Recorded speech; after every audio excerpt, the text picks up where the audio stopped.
리타게팅 광고, 타겟 광고가 온라인 경제의 핵심임을 뒷받침하는 논리적인 근거는 바로 다음과 같은데요. 안녕하세요. 마케팅 사수 안소영입니다. 자, 여러분, 오늘은 저희가 타겟 광고가 받고 있는 오해를 한번 풀어드리려고 합니다. 자, 콘텐츠의 홍수 속에서 양질의 콘텐츠를 얻기 위해 유튜브와 인스타를 들어가서 보는 경우가 굉장히 많아졌습니다.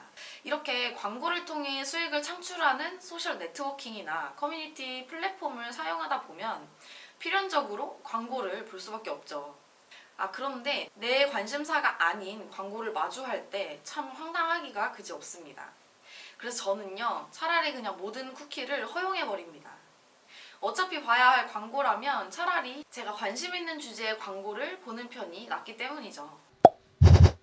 나은 정도가 아니라요, 저는 광고를 기다린 적도 있습니다. 내가 굳이 찾아 헤매지 않아도 마치 경쟁하듯 내 코앞까지 내가 사고자 하는 상품이나 서비스가 찾아오기 때문이죠. 또 갑자기 뜨는 광고들에 홀려 또 시간은 막 순삭되고 정신을 차려보니까 무언가를 결제하고 있는 나, 다들 공감하시죠? 자, 이런 나의 모습을 보고 있자니 좀 자괴감이 들기도 하지만 뭐 원래 사려던 거잖아, 너 필요했던 거잖아 합리화하면서 잘 샀네, 잘 샀어 막 이러면서 되게 만족해 하곤 합니다. 다양한 광고를 통해 여러 상품을 비교해보고 구매할 수 있었기 때문이죠. 자, 이 영상을 보시는 분들 모두 저와 같은 마음일 거라고 생각합니다. 어쩜 그렇게 내가 사려고 했던 물건들만 뜨는지, 내가 관심 있는 서비스들만 나오는지. 자, 요즘은 리타게팅, 타겟 광고의 고도화로 무차별적으로 제공하는 불필요한 정보의 홍수 속에서는 좀 벗어났다는 생각이 듭니다. 빅데이터 활용의 중요성이 대두된 시대적 흐름에 맞게 다수의 대학에서 빅데이터 활용학과가 신설이 되고, 더 나아가서는 여러 기업에서 AI 알고리즘 기반의 사용자 맞춤 추천 시스템, 알고리즘, 빅데이터를 응용한 서비스들이 앞다투어 소개가 되고 있습니다. 이에 따라 앞서 언급한 타겟 광고, 리타게팅 광고가 중요하게 다루어지고 있죠. 그런데 현재의 타겟팅 광고 시장에서는 새롭게 요구되는 사회적 책임이 있습니다. 바로 개인정보 보호와 데이터 및 알고리즘의 공정한 운영입니다. 데이터와 알고리즘의 투명성을 강조하기 시작한 건데요. 타깃 광고나 추천 시스템과 같은 데이터와 알고리즘을 적극적으로 활용하는 AI 기반 플랫폼의 잠재 가능성이 무궁무진하다고 평가되는 시장의 흐름과는 좀 대치되는 점입니다.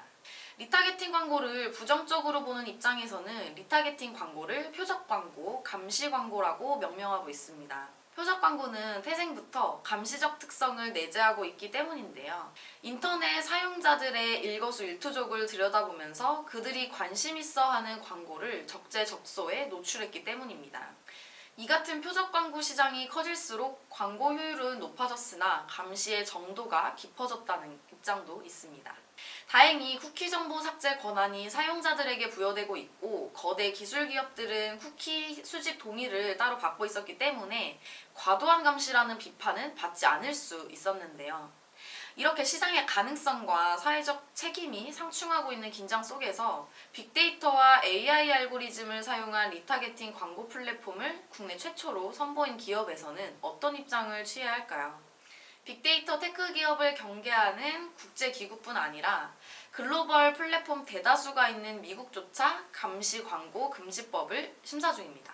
이런 법안을 추진하는 쪽은 무분별한 데이터 수집과 개인정보 보호, 알고리즘 남용을 방지할 필요가 있다고 주장을 하고 있습니다.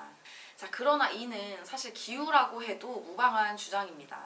타겟 광고가 개인정보를 크게 침해할 수 있다는 주장과는 달리 온라인상에서 광고주는 개인을 특정할 수 있는 개인적인 데이터는 거의 얻지 못할 때가 대부분입니다.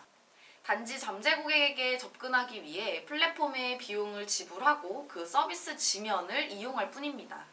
타겟 광고를 비판적으로 바라보는 쪽은 개인화된 서비스를 제공하는 것이 광고주와 플랫폼은 물론 플랫폼 유저에게도 이득이 된다는 점을 간과하고 있습니다. 사실상 온라인 경제를 돌아가게 만드는 힘이 광고라는 점 또한 놓쳐서는 안 됩니다. 리타게팅 광고, 타겟 광고가 온라인 경제의 핵심임을 뒷받침하는 논리적인 근거는 바로 다음과 같은데요. 첫 번째, 전통 미디어가 무차별적으로 제공하는 불필요한 정보를 모두 떠안지 않아도 됩니다. 두 번째, 광고주는 고객의 실질적 반응을 데이터로 확인을 할 수 있어 효과적인 채널과 광고에 반응할 확률이 큰 유저에 집중해 비용을 절약할 수 있습니다. 세 번째, 매스 광고의 큰 비용 때문에 엄두도 내지 못했던 중소기업에 꼭 필요한 마케팅의 시작입니다. 플랫폼과 같은 지면 소유자들 역시 광고를 통해 얻는 수익을 바탕으로 콘텐츠를 합리적인 가격 또는 무료로 제공할 수 있습니다. 자, 괄목할 만한 점은 정책 당국의 규제 움직임 속에서도 테크사들이 창의적인 광고로 대응을 하기 시작했다는 것입니다. 구글은 자사 웹브라우저 크롬의 광고를 개인에게 맞춰 튜닝된 방식에서 350여 개 토픽 시스템으로 전환 중에 있고요. 자, 그리고 메타는 웹브라우저 모질라와 협력하여 광고 결과를 집계할 때 개인 추적을 기술적으로 차단하는 방안을 개발했습니다. 이런 움직임은 타겟 광고를 금지하지 않도록 기업 차원에서 타협점을 먼저 제시하는 것으로 보이나 광고의 효율성이 줄어들 수 있다는 걱정도 제기되고 있습니다. 타겟 광고 금지로 인해 애초 유저를 보호하고자 하는 의도와 달리 결국 유저와 플랫폼 그리고 이해 관계자들이 손해를 보게 될 가능성이 농후해 보이죠. 리타겟팅 광고, 타겟 광고를 당국과 시민사회 차원에서 무조건적으로 방어하기보다는 플랫폼 등의 민간 기업이 최선을 다할 수 있도록 가이드를 제시하는 선에서 타협을 하길 바랍니다. 타겟 광고에 대한 오해가 다 풀리셨길 바랍니다. 마케팅 사수 안소영이었습니다. 감사합니다.